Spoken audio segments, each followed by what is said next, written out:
This is the story of the most insane betrayal in WWE history. A brotherhood completely destroyed by ambition.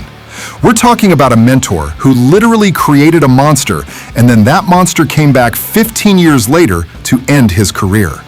This is the unbelievable saga of Triple H and Batista. To understand this insane war, you have to know about the most dominant group of all time. By 2002, Triple H wasn't just a top guy, he was the top guy, the final boss of WWE. He wanted to build a new team, a supergroup even, called Evolution. He got the legend Ric Flair for the past, he was the present, and for the future, he handpicked two guys with insane potential, Randy Orton and an absolute tank of a human, Dave Batista. Batista was not a superstar. He was super raw and needed a lot of work. But learning from two of the greatest ever, Triple H and Ric Flair, he went from just a big guy to the animal, a walking demolition machine. Together, they were Evolution, and they didn't just run Monday Night Raw, they literally owned it. Their power was absolute. After one pay-per-view, every single member of Evolution had a championship. It was crazy. Triple H was the World Heavyweight Champion, Randy Orton had the Intercontinental title, and Flair and Batista were the tag champs. They were unstoppable, and Batista was the loyal enforcer, the guy who made sure the king, Triple H, never lost his crown. For months, Batista did his job perfectly, but the future comes faster than you think. The first crack in this super team happened in 2004. The guy they called the Future, Randy Orton, actually won the World Heavyweight Championship. The very next night, a jealous Triple H kicked Orton out of the group in the most brutal way possible. He sent a message: there's only one person allowed at the top. That single moment planted a seed of doubt in Batista's head. He saw what happens when you get too good. Fast forward to 2005, and Batista started getting unbelievably popular. You just couldn't ignore him. It all exploded at the Royal Rumble, where Batista won the whole thing, guaranteeing him a championship match at WrestleMania. Now he had a choice: challenge SmackDown's champion or go after his own mentor, Triple H. What happened next was a masterclass in psychological warfare. A paranoid Triple H did everything he could to trick Batista into fighting the other champion. He faked attacks, planted fake evidence, and even staged a hit and run to make it look like the other guy was after Batista. Publicly, he said Batista was ready, but secretly, he was trying to hold him down. It was the ultimate test. Would the student stay loyal, or was he ready to become the master? The moment of truth was iconic. In the middle of the ring, with two contracts in front of him, Batista stood with Triple H and Ric Flair. They were pushing him so hard to sign the other contract to keep their group in power. The crowd was going crazy. Batista picked up the SmackDown contract, gave Triple H a little wink and a thumbs up. For a second, Triple H celebrated. He thought he won. And then it happened. Batista's thumb slowly, dramatically turned downwards. The group's symbol of power became a declaration of war. He attacked his mentors and put Triple H through a table with a massive Batista bomb. The choice was made. He was staying on Raw, and he was coming for Triple H's title. This betrayal turned everything into a personal war. Triple H, the master manipulator, got completely outplayed by his own student, and he was furious. Batista was now a massive hero, and he was ready to take over. Their first match was in the main event of WrestleMania 21. After an insane fight, Batista hit the Batista Bomb and won his first ever World Heavyweight Championship. The Animal was finally on top of the world. But Triple H does not give up. He demanded a rematch at the next event, Backlash, and Batista beat him again.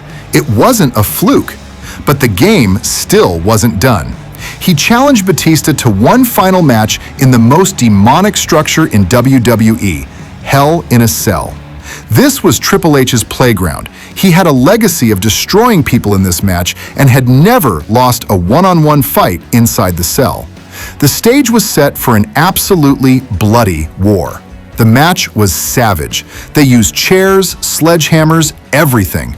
Both guys were completely destroyed. But in a history-making moment, Batista did what no one thought was possible. After a crazy battle, he pinned Triple H, becoming the first person to ever beat him one-on-one inside Hell in a Cell. With 3 straight pay-per-view wins, the message was clear. Batista wasn't just a champion, he was the champion. He didn't just beat his mentor, he beat him in his own signature match. A few weeks later, Batista was moved to SmackDown, taking the title with him and putting a stop to Triple H's chances of getting it back. For 14 years, they went their separate ways.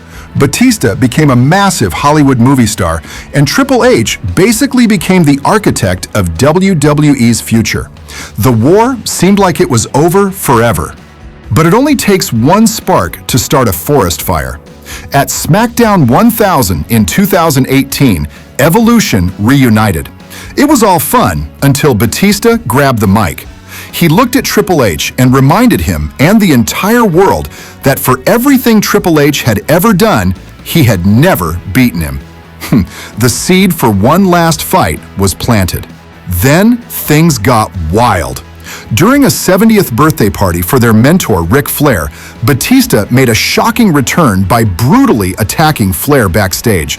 It was a cold, calculated move for one reason: to get Triple H's attention. It worked.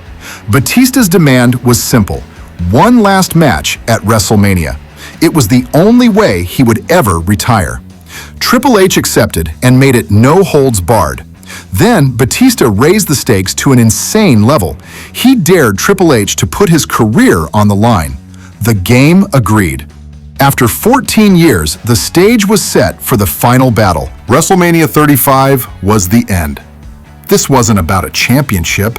This was about legacy. It was a no-holds-barred match, and it immediately turned into the violent street fight everyone wanted to see. The brutality was off the charts.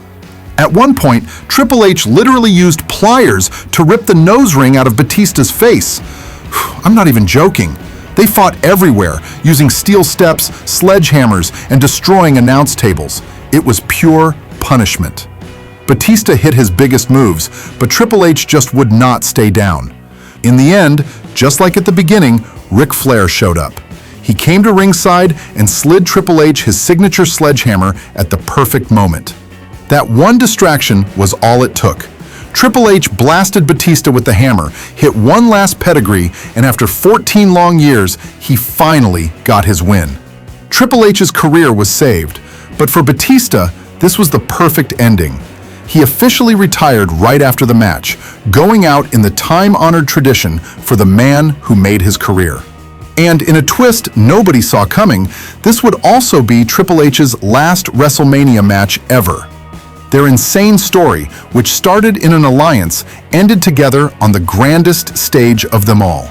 The rivalry between Triple H and Batista is without a doubt one of the greatest long-term stories WWE has ever told.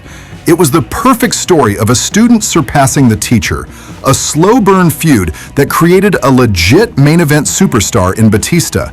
For Triple H, it proved he could build the next generation, and for Batista, it was the ultimate journey from a nobody to a world champion and a Hollywood movie star. Their war literally defined an entire era of WWE, and it's proof that amazing characters and patient storytelling can create something that lasts forever. It started with an alliance, exploded with a thumbs down, and ended 14 years later. The story of a king and the animal he created who became a king himself. If you enjoyed this insane look back at one of WWE's biggest rivalries, smash that subscribe button and ring the notification bell, because we drop crazy deep dives like this all the time. What was your favorite moment from this entire 15-year feud? Let us know in the comments below, and we'll see you in the next video.